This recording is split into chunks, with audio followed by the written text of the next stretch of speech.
Day of wrath and doom impending, David's words and Sybil blending, heaven and earth in ashes ending. Once upon a midnight dreary, while I pondered weak and weary over many a quaint and curious volume of forgotten lore, while I nodded nearly napping, suddenly there came a tapping, as of someone gently rapping at my chamber door. "'Tis some visitor," I muttered, tapping at my chamber door, only this and nothing more. Oh, what fear man's bosom rendeth, when from heaven the judge descendeth, on whose sentence all dependeth. Ah, distinctly I remember, it was in the bleak December, and each separate dying ember wrought its ghost upon the floor.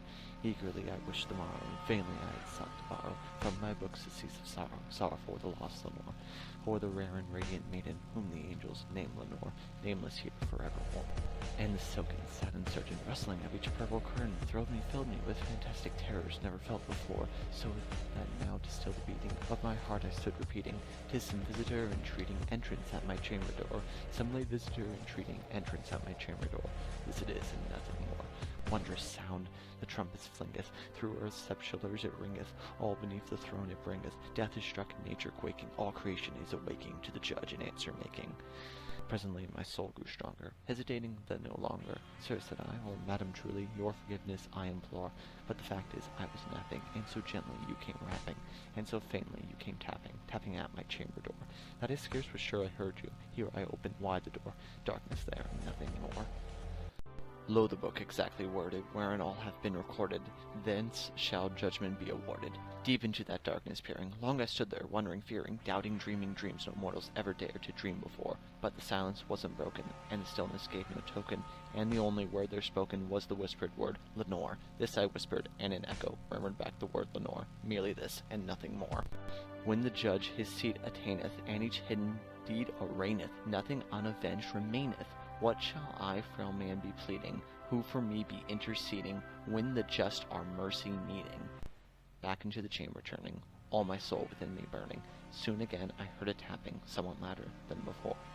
"Surely," said I, "surely that is something at my window lattice. Let me see then what thereat is, and this mystery explore. Let my heart be still a moment, and this mystery explore. 'Tis the wind, and nothing more."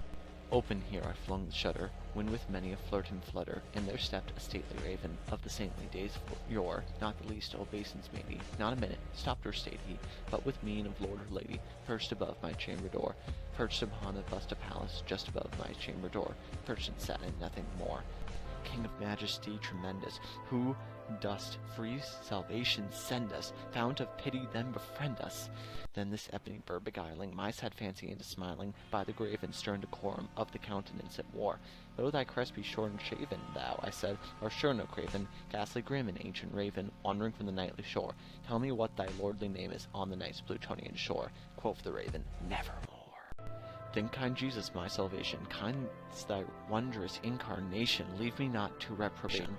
Much I marveled this ungainly fowl to hear discourse so plainly, though its answered little meaning, little relevancy bore, for we cannot help agreeing that no living human being ever yet was blessed with seeing bird above his chamber door, bird or beast upon the sculptured bust above his chamber door, with such name as Nevermore. But the raven, sitting lonely on the placid bust, spoke only that one word as if his soul, and that one word he did outpour, nothing farther than he uttered. Not a feather, then he fluttered, till I scarcely more than mothered. "Other friends have flown before, on the morrow he shall leave me, as my hopes have flown before." Then the bird said, "Nevermore. Faint and weary thou hast sought me, on the cross of suffering bought me. Shall such grace be vainly brought me? Righteous judge, for sin's pollution, grant me thy gift of absolution, ere the day of retribution."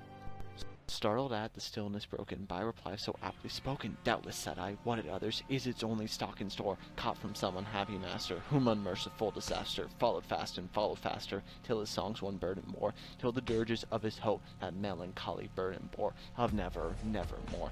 Guilty now I pour my moaning, all my shame with anguish owning, spare, O God, thy supplement groaning." But the raven, still beguiling all my fancy into smiling, straight I wheeled a cushioned seat in front of bird and bust and door. Then upon the velvet sinking, I betook myself to linking fancy unto fancy, thinking, what this ominous bird of yore, what this grim, ungainly, ghastly, gaunt, ominous bird of yore meant in croaking nevermore. This I sat engaged in guessing, but no syllable expressing, till the fowl whose fiery eyes now burned into my bosom's core, this and more I sat divining, with my head at ease reclining on the cushion's velvet lining that the lamplight gloated o'er, but whose velvet velvet violet lining, with the lamplight gloating o'er, she shall press on nevermore. Through the sinful woman shriven, through the dying thief forgiven, thou to me a hope hast given. Worthless are my prayers and sighing, yet, good Lord, in grace complying, rescue me from fires undying. Then methought the air grew denser, perfumed from an unseen censer, swung by seraphim, whose footfalls tinkled on the tufted floor. Wretch, I cried, thy God hath lent thee. These angels he hath sent thee, respite, and nepenthe thee from thy memories of Lenore. Quaff, oh quaff, these kind nepenthe, and forget this lost Lenore. Quoth the Raven, nevermore.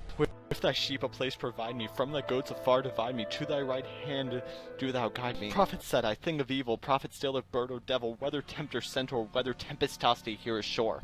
Desolate yet all undaunted, on this desert land enchanted, on this home by horror haunted, tell me truly, I implore, is there balm in Gilead? Tell me, I implore. Quoth the Raven, nevermore. Prophet said I, thing of evil, prophet still of bird or devil, by that heaven that bends above us, by that God we both adore, tell this soul with sorrow laden, if within the distant Aidenn, it shall clasp the sainted maiden, whom the angels name Lenore, clasp a rare and radiant maiden, whom the angels name Lenore. Quoth the Raven, nevermore. When the wicked are confounded, doomed to flames of woe unbounded, call me to thy saints surrounded. Lo, I kneel with heart submission, see like ashes my contrition, help me in my last condition. Be thou word our sign in parting, bird or fiend, I shrieked upstarting, get thee back into the tempest and the night's Plutonian shore. Leave no black plume as a token of that lie thy soul hath spoken. Leave my loneliness unbroken, quit the bust above my door. Take thy beak from out my heart, and take thy form from off my door. Quoth the Raven, nevermore. Ah, that day of tears and mourning, from the dust of earth returning, man for judgment must prepare him. Spare, O God, in mercy spare him. Lord, all pitying Jesus blessed, grant him thine eternal rest. And that Raven, never flitting, still is sitting, on the pallid bust of Pallas, just above my chamber door. And his eyes have all the seeming of a demon's that is dreaming, and the lamplight over him streaming throws his shadow on the floor, and my soul from out that shadow that lies floating on the floor shall be lifted nevermore.